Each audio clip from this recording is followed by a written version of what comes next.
Guys, welcome to Kumusha Podcast. Today we've got the baddest and the maddest in Zim Danzo. I think after Soldier Love, there's Mbida. I don't know kuti pano munhu here aripo, but I believe kuti mweyo Soldier Love wakamukira kune mukomana watinaye panapa guys. Guys, we've got Mbida D. All the way from Zimbabwe, ari muno South Africa guys. Ane line up emashow ari muno South Africa vazongota kumana pakumusha mana atimboite chinhu guys. Mbida. Yes sir. Wase. Bwere. Pamusha. Yes sir. Hapana muriwo wekufusha. Yes sir. Ngoma muchipusha. Hey, zvototanga guys. Changu kungodhisha. Ndo zvandaiwisha. Kunge fisherman wove ndichifisha. Tono unopedza podcast chingorwa freestyle panapa guys. Ndikuzviona. Right guys, tina DJ zviri sei? Right, ndo mukomana afamba naMbida. Zviri munonzani mukomana? DJ Nomara. Mabara. Yes sir, DJ Mabara guys. Welcome to you to Kumusha Podcast my guy. Mufarero apa? Tunakira bara. Guys, Mbida. Yeah man. I appreciate you my guy. Yes sir. And it's not easy. Pana munhu atotofonera ka vachitotaura kuti hakuna iyo ne podcast yako ita live yako, but yo wanipinza kuti hakuna mukomana uyatite basa guys. Wanga vanhu vashoma nemoyo wakaita seonawa. I hope uchangoramba uri humble and ucharambochita zvawakuita zvone munhu wese anouya kwauri. And right guys, let's get into it. Mbida, who is Mbida? Pana ina ndizangu tarako robaro, ndizangu ndiuzoza robaro. Kwakabarirwa nekwakabva kanodotoro, it's fine, but I want to know the name Mbida D. Yeah. Ndiani umwe asiri Mbida? Yes sir. Mbida D nditawanda madondo. Yes sir. Anonzi Tawanda Madondo, ndo zita rake akaberekwa 27 June 1999. Yes sir. Yeah man. Yes sir. I think ndo zvandikatauri pazita. Wapota ne 1 year kuti ungopinda muma2K. Hayi wava 2K. 1 year ndizvere. Mabara. Ndiani zita robaro ngoma? DJ Nomara vanoitwa ivo Nomen Tasaranaro. Nomen Tasaranaro. Ngoma munoona taurise mbichana kuti tinoteka kunzwanana. DJ Nomara zita ravo Nomen Tasaranaro. All right. Makasangana sei naMbida?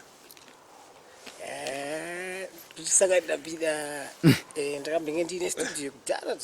All right. Pari makore 2016. Yeah man. Saka mukomana auya kustudio. Chingorwa mawex. Saka mukomana akazongopusha zvoti ndimadhezi andakazombosungo zvamukuti mukati. All right. Saka vanopinda mukati, mukomana futi akazosangana neka-issue ikauke kupinda futi mukati. Vakatosangana futi. Mukomana ubva ati Nomara uchingobuda netsvake chezve basi. Saka aiwa basa riri kurohwa. Yeah, straight. All right. Aiwa kasanganikira ndangofarira masangano amakaita. Vakasangana muboma. Yeah man. Yeah, paboma papa vechitu. Papa tuvi. Pakabva polisha. All right. Yes sir. Mbida. Inini ndakatanga kukuona ngori is it Botswana? Yeah man. Yes sir. Ndipo ndakatanga kuona ma freestyles ako in Botswana by that time. Ndikuti munhu uyu ka manje tomunzwa. Yes sir. What happened? Chii chakazoita kutanga kurwa ma freestyle? Chii chakazoita kufungudzwa kuti amana indogona kuimba? Ndingangotaura nchidai.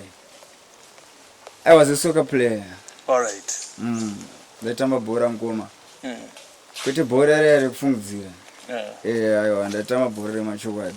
Zita rekutoti Mbida iri rakatobva kubhora kwete kumangoma. All right. Inini ndaitamba bhora. Ndiri pakutamba bhora ndaform 3. Ndo pakatanga kupinda namukoma Soldier Love, Sekala, Skina nevamwe vacho vanisina kumbokwanisa kumenshena zvangu zvaizvizvi. All right.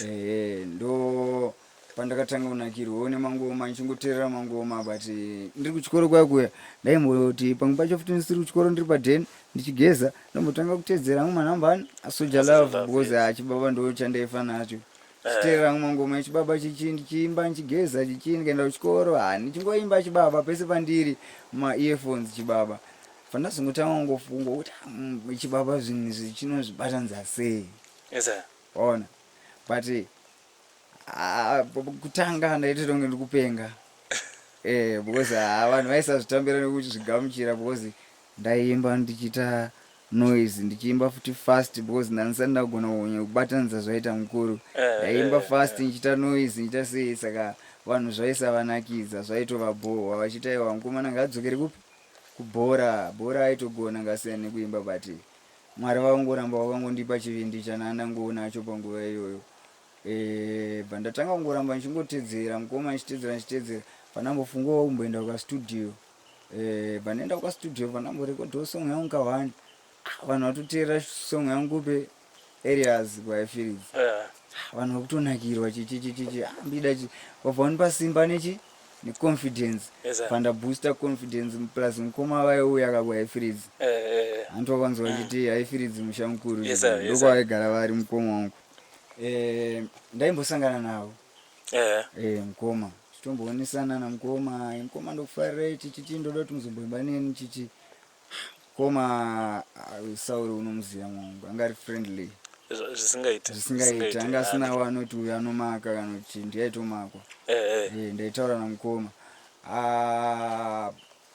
pakafamba nguva inenge 2 months ndataura namukoma mukoma vazombondidedzawo kualbum launch yavo mutakashinga kwaifeld you still remember pastage papa ndakatanga kuperforma but ndasina masong andona azvinotanga nhasi zvinhu izvi ndasina masong zvandaingoita ipapo ndozvanchiri kungoita but now musiyano wapo wekuti because ndane masong andona but ndisina masong papaya ndadedzwa kutakashinga ndakanosumudza vanhu ndichirova mafreestyle ndichitambudzwa zvinhu ndichirova chichizvo kuti sauro wakanakiro chibaba chakanakiro tabva ipapo ndakaenda ndakafonera Fanta ndakatsvaka namba dzaFanta ndamufonera koma ndikukumbira kuti ndimbouya kuzorekodha chichititi so zvakamira so handa mari ngoswana mari batsirewo mukoma first day ndakaenda ndikavafonera mukoma pane kwavaimhanyira ndakanganwa ndiane rware papo bvantunoya mangwana acho ndopandakaenda ndikanopinda stage reading. Alright, so stage reading was the first reading rawakarecord rawakapindira studio. Pane one yandambokudza kuti yandakatenga kurekodha but haanga siri mabig studio mastudios edu emumba. Alright. Pandinoti ndakanyasotangopinda mustudio pachokwadi muChewsport. Alright. Alright, after Chewsport, after stage reading, what happened? Because inini kutaura chokwadi I believe kuti pandai kuona andi ndaiti mbida ngaasapinde mustudio ini ndaifungudza kuti career yako une art yako yemafreestyle isina umwe munhu. You get the sense zvokuti ukatanga kurova mafreestyle uchingoisa chiriti mubhazi orova freestyle uri kanda andi vanhu vanogona kutomabata zvokuti vanogona kutomaimba even pamashows. You get the sense sa kuzopinda mustudio after stage reading what happened after stage reading? Ndakatanga kupinda futi mastudio akasiyana akawanda but akawandisa acho background studio. Alright. Kungoti kutabatanidza tadai hapana mari chichi but chinhu chandakatanga kuita kubva 2015 kusvika 2023 ndaipinda mageto ese. Alright. Ndakati kuwadzana ndonoona Chew for Real. Yes sir, Chew for Real, no Chew for Real. Kune mumwe mufana futi wekuwadzana ikoko ane studio yake ndikapinda mumbare ndainoona Fabu ndiye munhu aikwanisa kundirekodha Alright, yeah, big up and so Fabu. Fabu, I give thanks to Fabu. Alright. Fabu akandigamuchira akanditambira sezvakangoita Fantani ndisina kana sentire kuti ndirekode ndo vanhu vaindirekodha toti Fabu DMG PTK Mumbare tobva tati kuEpworth kuchitungwiza kwese kana Windi ndaifamba nchienda handina geto ranisina kuenda zvekuti ndaita 1 week ndichimboenda kuDZ ndikafunga ndauda kuenda kuchitungwiza ndoita 1 week ndichienda kuchitungwiza everyday ndaitogadzira mafanza angu chiboostochi but alright ndambobvunza hapana vakambokubuka here wakamboenda studio kunoti manake ndimunoimba womva ati iweta life yako ndingataura ndichidai muchidimbu ina handikwanisi kutaura zvakaipa zvevanhu but you know what, let me tell you something. Unogona kuzataura mazita but unogona kungotaura kuti guys there's this other studio. It's obvious kwete kuti there's these other studios zvinotowanika mumastudio mazhinji ataitongomiswa zvinongoitika ndezvekuti unozviziva studio ibasa ibusiness futi kune vamwe vanhu vanenge vachingotorochi love but kune vamwe vanhu ibusiness handikati hanzi ndaibukwa aiwa munhu anenge asati akubhilivha kuti iwe unokwanisa kuimba zvekuti akungokusiya uchingoimba kuimba kuri panhu 2 uchiimba iwewe unogona kusungudzwa nestudio kana kuti unokwanisa kusumudza studio yes andona saka maproducer anenge ari right because anenge achida kutanga abhilivha munhu wese anoda kubhilivha mwangu ndokunonzi kuzvionera pamunhu sefodya saka vaive vaindimisa vaive aiwa ndingati vainditadzira vanga vasati vakundibhilivha ndichitaura zvepandiri nhasi ndopandozviona kuti panguva iyoyo vaisandibhilivha but kwete vese varipo hakusi kutadza kakusabhilivha munhu because unenge wasisatombomona achita zvinhu izvozvo. Alright, tabva ipapo Mbida wakatanga kuita mashows and wakatanga kuita mashows Mbida and then after that pakazoya Cup Clash. Yes sir. Yeah. Was it the first clash yawakaita yawakazowina BMW? No. No. What happened to the first one? Yes, the other day pa Chusport company album launch Passion Guava. Yeah man. Company album launch Passion Guava. Alright. Nangobatwa nemntu rangu mwande wirana naye anonzi Baba Shalo. Wekumbari. Ndiye main manager at that time. Akanditi kumbari kune pasa chichi pa Chusport run Passion Guava ndikateva my bro. Yes sir. Manheru patangopinda mota takananga ku Chusport.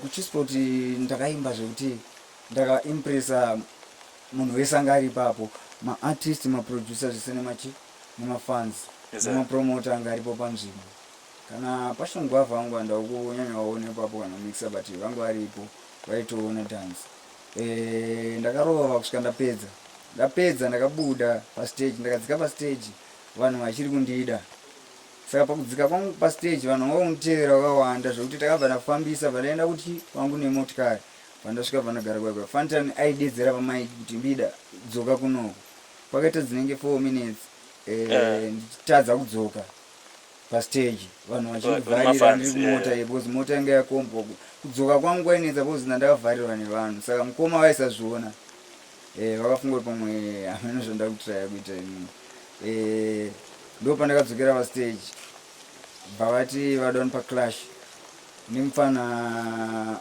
nzani anzi just aingo young blood. Okay, mfana blood, yeah, I know blood. Wamuziya mfana nzani anuti aiti jasi mwanaume jasi ndiye munhu ndakatanga kuClash kwanaye vapo aiwa vanhu vanoita zvemangoma vamwe vanomuziva. Alright, but mfano aingoita izvozvo zvemaClash. Mfano ndaisatomuziya. That was my first time kuona mfana nasati tombomunzwa futi achiimba kana tasei ndatanga tomunzwirawo ipapo akuti Clash nini but Fantani ndiye aimuziya mfana. All right. Takangompolishawo tikangompowo mabutton stick ake anenge 2-3 apa angozvimba patatayiwa mai achikwira bhazi uende kwazvimba ndo pakatayiwa mai akakunokumbari ndokwamukumba ndikati manje unawo kutamba rumba tikanzomaramba pfungwe ndikati uzumba guys all right cheapest promotion yo chimdara shangu konangale mayot what happened after the first clash yakawina BM do you think kuti wakawina chezve kana kuti wakafarirwa nemafans? nayo ndakawina ndaipopota ipapo ndaipopota ngoma zvakaitika ndezvekuti kaplash yandakainzwa but ndaisazvibhiliva kuti zvinhu zvezvechi zviri kutoitika zvamachokwadi. Alright. Saka pakanzi vanhu vemuregister ndaitofunga kuti vochi mafanizi saka ndane show yanga ndinayo kumasvingo na Silent Killer T2. Alright. Takatoenda nemota yaSilent Killer madhizi aibva kuLondon ane vhitsi yake nyomani but toendawo masvingo mandatomudza nditi mukoma ndikugaya kuti ndiregister chichichi saka Silent mukoma wangu kuti kubva kudhara taingowirirana itouya kumba kwedu ini chimboendawo kumba kwavo Silent Killer. Alright. Saka munhu akandityira futi akati ona mufana wangu uri pakugadzira zita ka maklash aya ari kuuya apana chichi usaende zvinoita se zvinokanganisira but inini I believe in myself. Yes sir. For real, like serious. Ndimwari vakandituma saka ndobhilivha mandiri ndobhilivha muna Mwari ndo zvinhu zvandobhilivha inini. Silent akamutaura ndikati mukoma aiwa ndorwa ndimire akati ambida kuita mafanizi ndikati aiwa ndorwa ndimire. Tichibva kumasvingo ndakasvika ndikafonera Bhanzo. Bhanzo namufonera Bhanzo ndanzwa kuti muri kuhighfields chichi vanhu vari kuregister pachicken apa clash sikanzi ndiani chichichi ndikati ndimbida sikanzi mbida uda kuita pa clash chichi ndikati ndopinda ndakutoya pamachipisa ipapo bozi ndasvika areas na vanangopinda padheni vanangochinja so pandabaya kunonzi pamachipisa kwamachipisa ndasvika paya Bhanzo sese apa pasina isu tichitosvika chinonzi tikachiti chiko chirori chine mota chakaiswa mota tichitosvika isu pachikenini mota ichitoenda tichitoiona iri muchinja kakaiswa mamwe tichitoona kuti mota iyo zveshuwa ndabhiliva papo Bhanzo register pakudiwa $5 ekuregister mbida ndatora $5 yangu ndapa Bhanzo anyora pasi vandati Bhanzo but musi uyu ndine show yanchaita yanchamboenda yawindi president uchitongesa first ndozouya zvanzi nemukomana yemabhoho hapana chakataura chakaipa ipapo. Day racho manje rasvika ndakafonera Funtime ndikati ndakafonera Levels ndikataura naye ndikati mukoma chichi ndoda kuuya clash chichi but unosimbisa mufana wangu clash but munhu aisaziva ndikuuya clash ndiani Funtime. Ndakaenda kushow kwangu kwandakaenda ndadzoka apa ndapinda mukati clash ritotsviriridza. Funtime aidedzera mazita evanhu mazita akadedzerwa evanhu vari kuuya pastage chichi vakaregister. Pakatombotambisanwa vanhu vakaimba indakagara hangu materesi ndakaisa ndichiona zviri kuitika.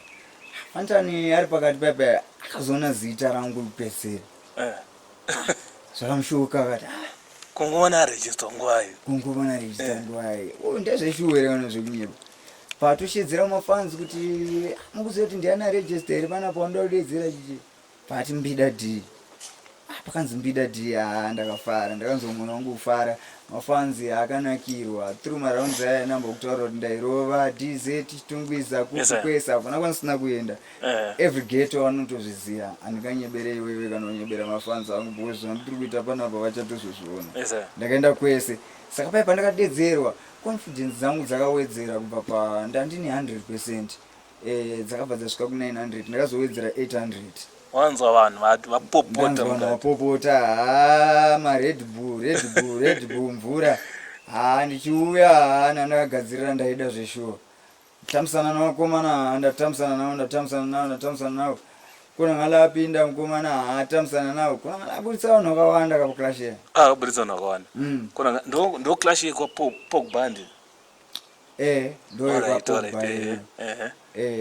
Pogba after Pogba wina yekapu chete papo kuna ngala abudisa vanhu 7-8 ka1 inini chibudzo wangu tese tangu tingorimo munyatwa chanozana na libo vesango varipo yavo titambusa tazosvika panguva yekuti pakudiwa inini nakona mari aupinda mufinal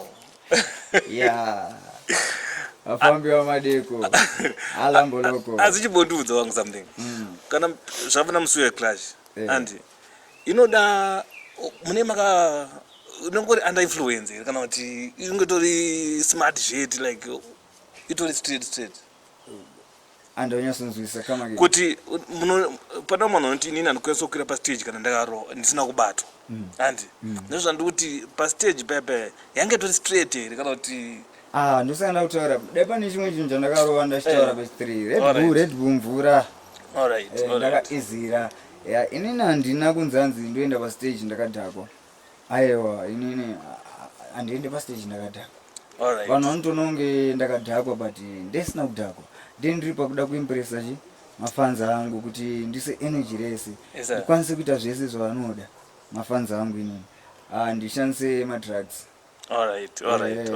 because mutoriro ndimi munoziya unokuendesa unogeza pasina mvura emuri vamwe vanhu maito semakura nekuti upenyu paiko zvinova kudhura zvemadrugs andimbode kozi ndatopopiula zvemadrugs andimbode mbida kani aiwa ndatopopiula ndati aiwa ndatopopiula aiwa ndatopopiula ian yasedi iri azitregera endimuridze saka ndopandiri kuti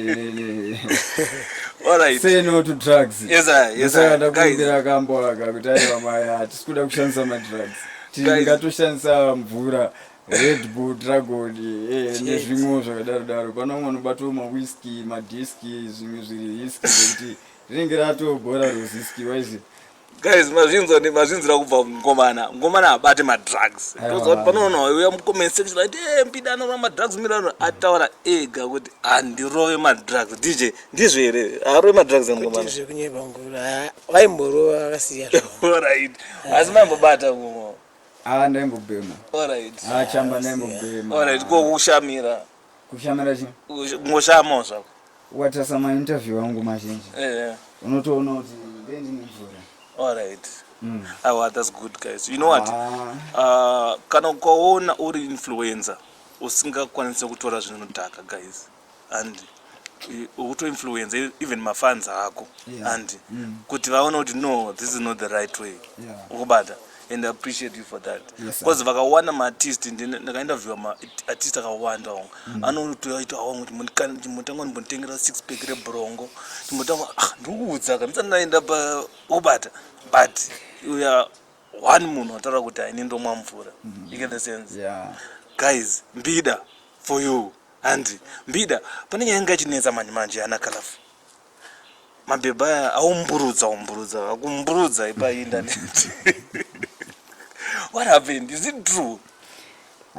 Ndikati vari kumburudza inini vari kutomburudza vanhu vasingaziye chokwadi kwandiri inini ndingaiona kunge nyaya iyaya because inini mhuri yangu nyange ikaona video mhuri yangu yakaitoona video yaya but mhuri yangu haina basa nazvo kana ita sei because hazvisi zvinhu zvechokwadi zvanhu zviri zvinhu zvechokwadi wakaona ndakaita quick respond. Alright. And don't respond because there's no need for me to respond pane zvinhu zvekunyeba because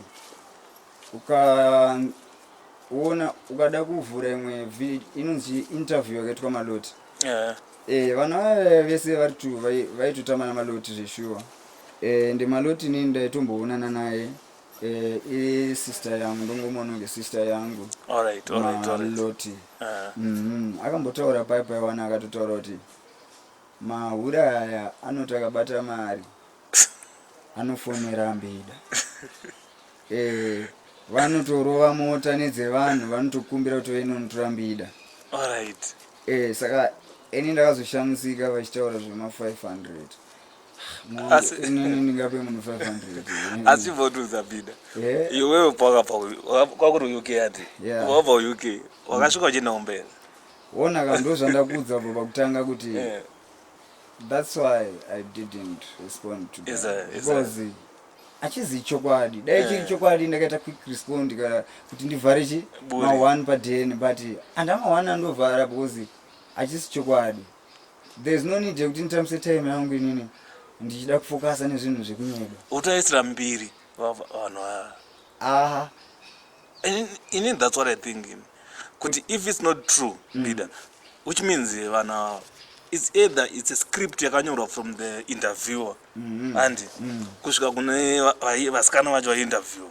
Because how can someone explain zvinhu zvekunyeba zvakadaro? Like noziva kuti kunyeba ka hakusi kuti unongotaura pamberi pevanhu. Iye yakatotorwa time itotorwa kuti mbida akatozobva tikatomutora paairport. Asi paairport havana kukutorera. Ndikungodzoka pakuti zvandakudza pekutanga zvizvo vanozonditora sei izvo zvisina kuitika zvinhu izvi. Vanonditora sei?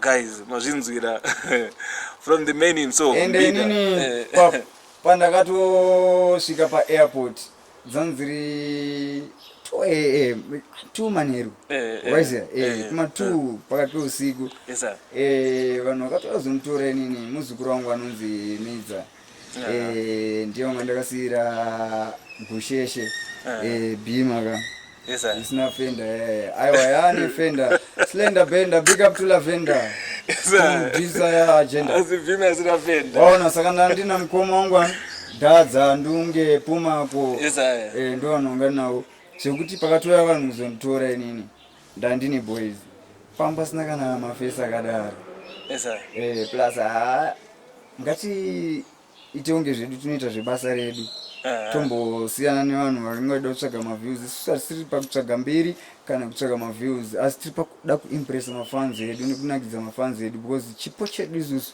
hachisi chekunzi takapiwa chipo kuti tichishandise kumabhebhi. Takapiwa chipo kuti chikwanise kutiraramisa patinorarama inini nemhuri yangu. Saka ndo zvinhu zvandofokasa nazvo. Ukada kunyatsodzitarisisa inini ndofokasa but zvinoita kunge ndisingafokase because pane vanhu vanonga vachikandochi mhepo dzavo vachiita sei. Vanhu vanotokanda mudaro. Vanhu vanotokanda zvakatoipa chaizvo because ukada kutarisa inini ndovanzopinda mucomment section like ndoona vanhu vachitaura kuti vanhu do they know this guy personal like vanotomuzere mbida kutomuudza kuti uyu ndewangu but notozoona kuti maybe majority yevanhu vanonga vachitaura pasocial media they don't even know you. Get the sense? Zvokuti vanhu izvezvi vanhu vakatotora zvinhu zvakataurwa naColourful vakatoti hapo ndizvozvo mbida ndozvaatori of which guys mbida is saying haazivani naColourful guys. Aiwa kuzana naye unozana naye. Aiwa mafanzi angu ndoda kumauza chokwadi munhu wese akateerera handingati handivazivi. Aiwa ndovazivi. Aiwa ndikutaura kuzivana izvi nekuti zvavaitaura not kuti kuzana naColourful. Kuti alright mbida alright was there a relationship between you and Colourful before? Relationship yange tomboripo. Alright.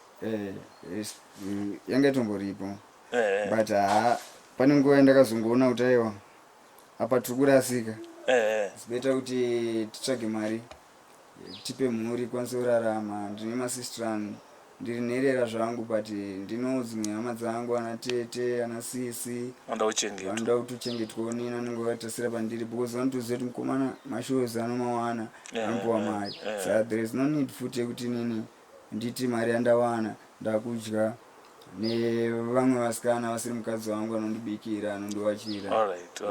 Aizvo zvangu mukoma handikunyeberere pai pakanyepa.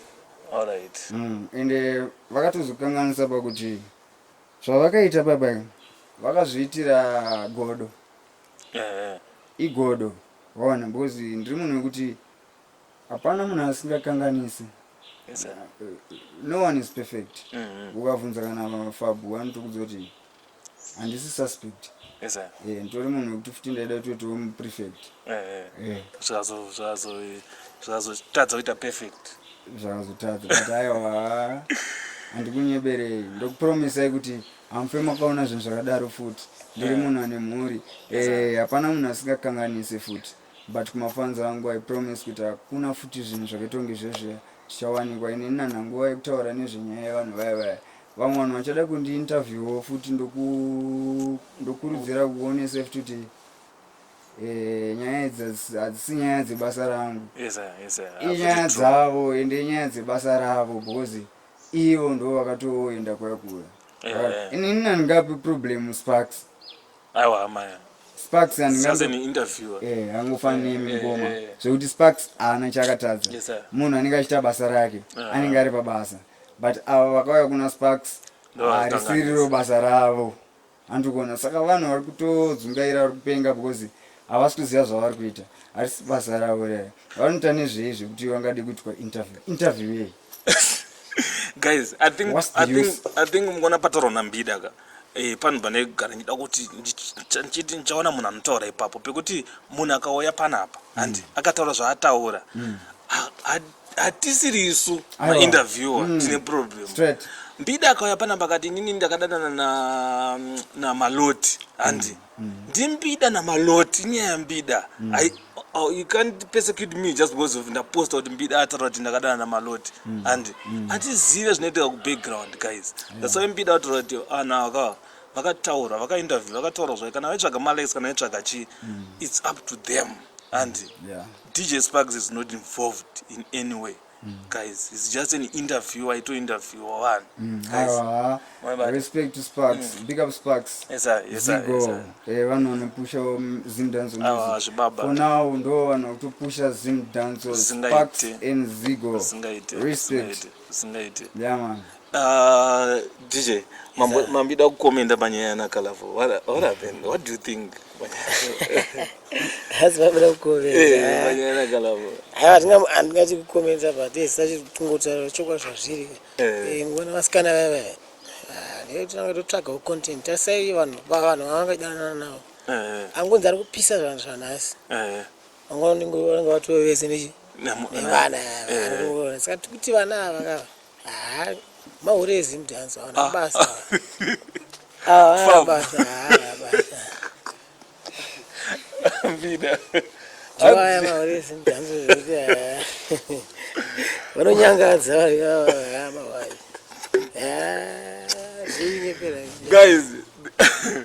guys hanzi na DJ aya maurezi mdance haisi kumusha podcast yataura ti DJ Bida. Na DJ. On his point of view. Yes. Angoma wangu kachiona. Angachiona ndani story pamsoro. Yes. Chero katenda makanza wasikana. Kuti mavhure munirmona ere asiri artist. Ezimdanzo. Wanita naye kana twe hip hop. Alright. Busvage munhu pane here kana Jakaboy kana Mukorokoza anombopostwa navana hapana. Saka ndiwo patinoti mahureshi. Papa. Guys, thank you very much guys.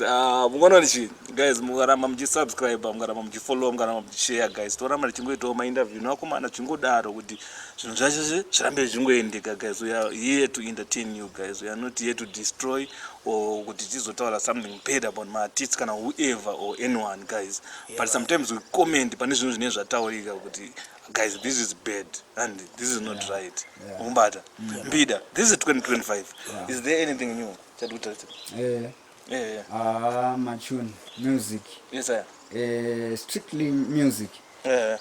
Mbida 2025 akagadzira zvinhu zvakasiyana nemumashure uko. Tinombotora kusiyanisa zvinhu because mafans angu anenge achitaura zvinhu zvaari kuda ende kumafans angu ndopromisa kuti ndichashanda mangoma acharira ndiri pakati pekushanda mavideos ndiri pakati pekushanda zvese ndiri kutoita ndoteera mafans angu zvinotaurwa nemafanzi inini ndo zvandoda because ukasateerera mafanzi zvinodhakwa because mafanzi ndo vanotisvitsa patinosvika paya kana uchida kuona kuti mafanzi ezimdanzo ari loyal ende vanhu vanofarira music havasi vanhu vanofarira zvinhu zvakaipa stereki mafanzi ezimdanso ukada matarisa munhu wese apinda antu kuziya song yanu siyana inaye tawanda aisi song ya artist upi hapana na artist kana watu kubvumidza ore tikuzoti azorekoda song yoyo because song i song yemafans ezimdanso because kada uzitarisisa Libo akagona vanotanga kuimba kuti siyana inaye Libo Pogba akagona vanotanga kuti siyana inaye Pogba saka Mario fans edu ezimdanso tofana umaterera because vanotiratidza kuti vane love nesu vanotida mashows ese atinoita ezimdanso kungawe kwaMutare kukwekwe kugweru kupi kumasvingo vanouya vachitisapota satamane munhu anouya kumangoma otosiya mhuri yake pamba otanga kutererewo uchiimba hana kupusa patobudisa futi mari yake saka mafans edu ngatimatererei ndopo futi tiziviso kumamwe maartist ngatisaanitsane nemafans edu tikasangana nemafans edu ngatimhoresei mafans edu kana vachida kuimbirwa tongovaimbira because ndo basa redu pakawanda pekuti togona tongoti tiri mumota takagara ndine vanhu kana vasingazivi tongoisa maridhing tototanga kuimba I think ndo culture yedanso kuti paungosvika chete vakomana ukatobudisa maspika umana hatiite zviri panapa atimbe hapana mari inenge ichingodiwa because ndo vanhu vaivai vanozobhadhara andikuona pakuya kwavo kuzobhadhara ndo pane mari yedu isusu hatingade kuti mafans edu akatoona otya kutikumbira selfie kana kukumbira freestyle aiwa maartist unhu wedu ipapo ngatiugadzirise tiwirane mafans edu every artist hapana vandu kutaura kuti hanzi akabuka mafans kana kuti akaudza maraf mafans but chingoriwo chiziviso chanenge chikutaurawo on my own point of view mafans edu ngatimaitirei zvaanoda tikamakanganisira zvinodhakwa. Right, guys, this is a commercial podcast, guys. I want to thank Mbida D. Thank you, Mbida D.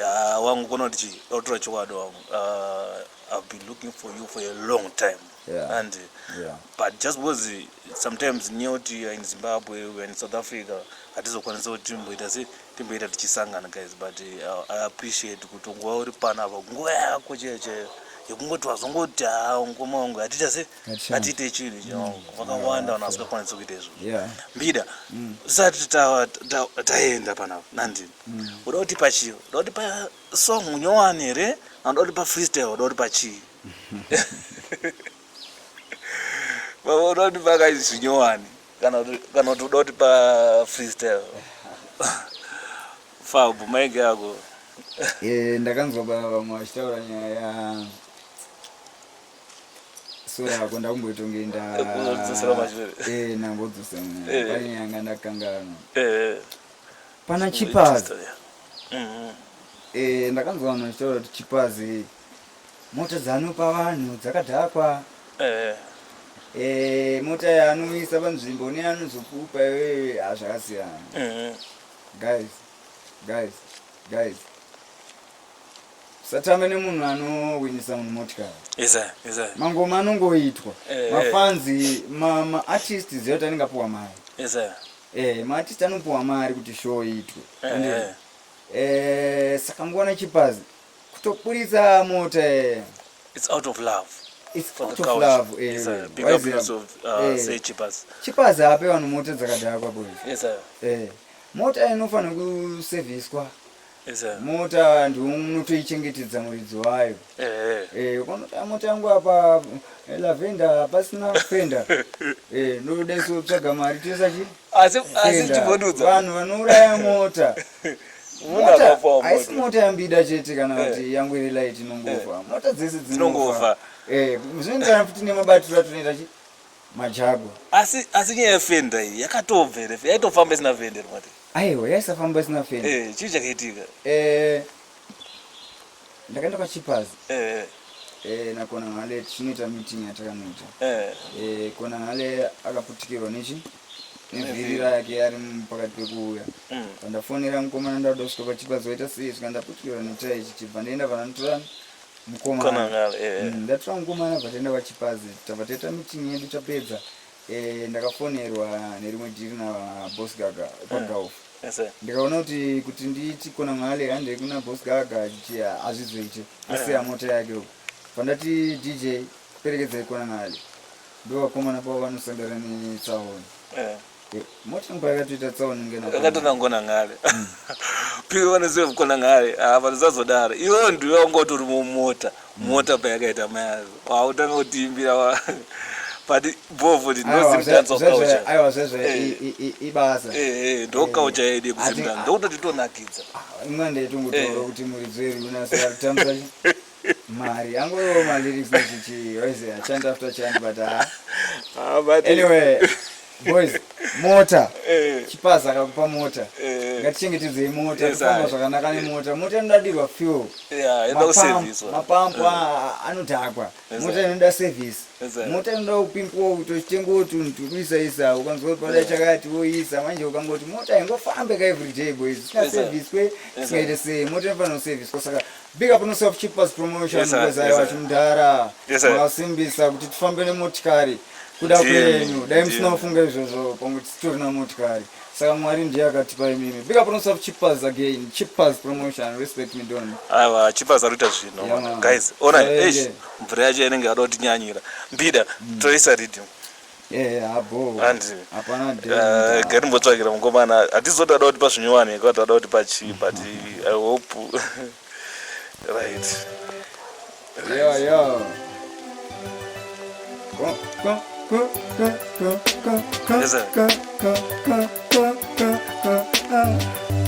Kumusha broadcast Kome makukudarasti Datiki contrasti Kuti mbida auye it's a must Monongo onanda kutombunura dusty Paigo zino kuti I am the best Monongo ona kuti not the last Nekuti nini kuti ndakuda kutoita first Paiko zino nditorisi guest Saka uchingoona under rest Apana pandichasimbisa Everest Panespan saka atonotanga na one Conjulation yavonda vapain Vanchifuti zense kana sapain Endenina ndinondogo pain Nangambida panode ugaropa Conjulation yavonda vapain Vanchifuti zense kana sapain Endenina ndinondogo pain Listen this Ndikati pakuriwa heuko Kona ngaliwa yunomiza mshewefu Mwana pakuriwa heuko Chidonobunza bwenzanze pakaufu Sino kuchuna nati pakuriwa heuko Akona ngaliwa yunomiza mshewefu Mwana pakuriwa heuko Chidonobunza bwenzanze pakaufu Sino kuchuna Ndakatanga kuti tinobvunza kana wangu fabu Ndakatanga ndichigadzira madhabu Dansi mubhora ndanga ndingori pasabu Vakazongoona ya mvura yemutabu Lebo ndanga ndatodarikawo fubu Ndakada vakika kudarika chigubu Mato mvura vakurova chigubhu Vasikuziva kuti mbida ndoitonge ndiri hutu Ndakunge Batman pavhudhu Saka uchiona kana mangu muhutu Ine munhu wacho adina kupfeka hutu Nhasi noti fesi zvangu ndiri mumutu Zvinobvunza kana DJ inomara Varikutiza mbida vese varikurwara Havasikuziva kuti ndafanda vatsara Iko zvinonda kuti mudzimu wandigara 1 ndakazompusha unge bhara 2 ndakabva ndabudira tafara 3 pandakanodedzwa kumandara vakazoona kuti mbida vacho ndatonda idhimu racho rakuita kunge rikutiza chinobvunza babalula winza kumusha yabva yandipinza mupozishani ndatonzwa jinja ndasimbisa walasima ninja saka uchiona pakutodiwa bolinja no black label ndiana mai mepo saka uchiona ndakutena tepo pandakapiga fantani paya pandakanopinda landani vakatoziona ndirikutangisa mahwani iko zvino yato stalin patani ndirikusimbiswa nalokadiya anokudza kuti mbida wacho futadiya kuna rabwa iye kuti baba nadiya vanokuudza ndakuda toyota grashia paiko zvino ndakunobudira rashiya vakuda kugaya kuti ndini poshiya kumushanda kubiga wangu mafia ulongona ndakubudira kurashia nemaiki yegoldi amanachwa anytime amen amen amen amen amen sakozi mazita zvaukuda kungodedzera unoona mbida achipedzera ndakutanga newega kumusha matsaga yose ndakuita kutopusha unongoona kunge muriwo ndichipusha pariko zvino ndovafurupusha ndikati ani ndakuti ndiudze mazita wakunyarara saka wakutandigopita anindimira wacho saka zvandifita chinzwa unzwe ndakunochimhanya pawangoti fabu ndambotaura zvedhabhu ndatombotaura zvelebhonge fubhu ndatongotaura mazove chigubhu ndiudze rimwe zita racho ndikati chipazi pavanoti chipazi akandipa bhima kwete maslipazi ndasvika kumusha pakunotanga finazi chivaudza ndiye mida kana asvika ndikanoti redhim replay yefuti unoona ndiri kukoka ndichikoka futi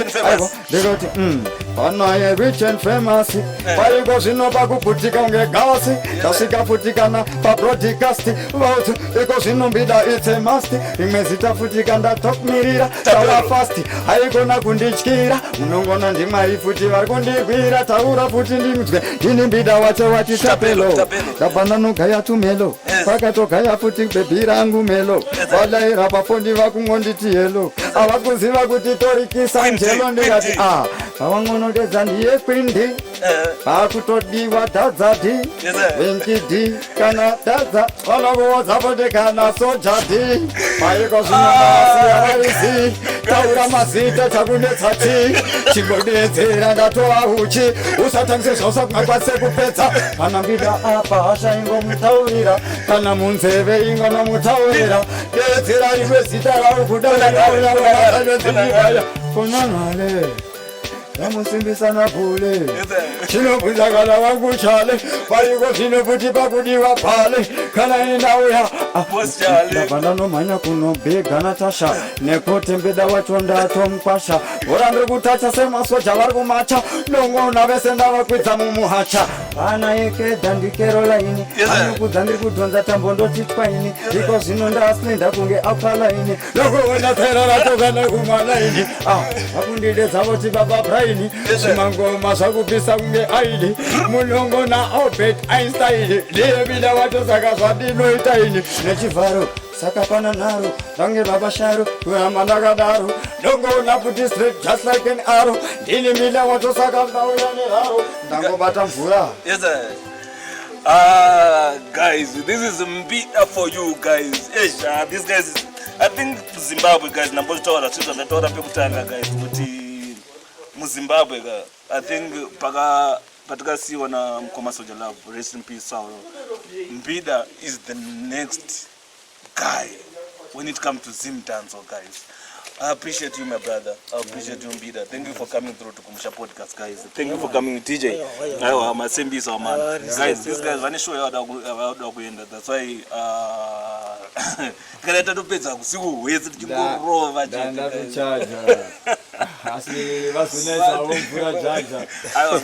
My blessings. My blessings through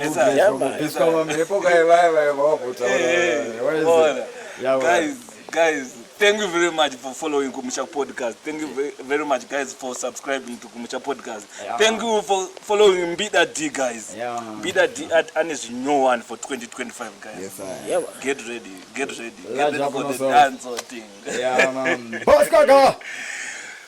Guys, peace out. Genius mental. Yes, sir.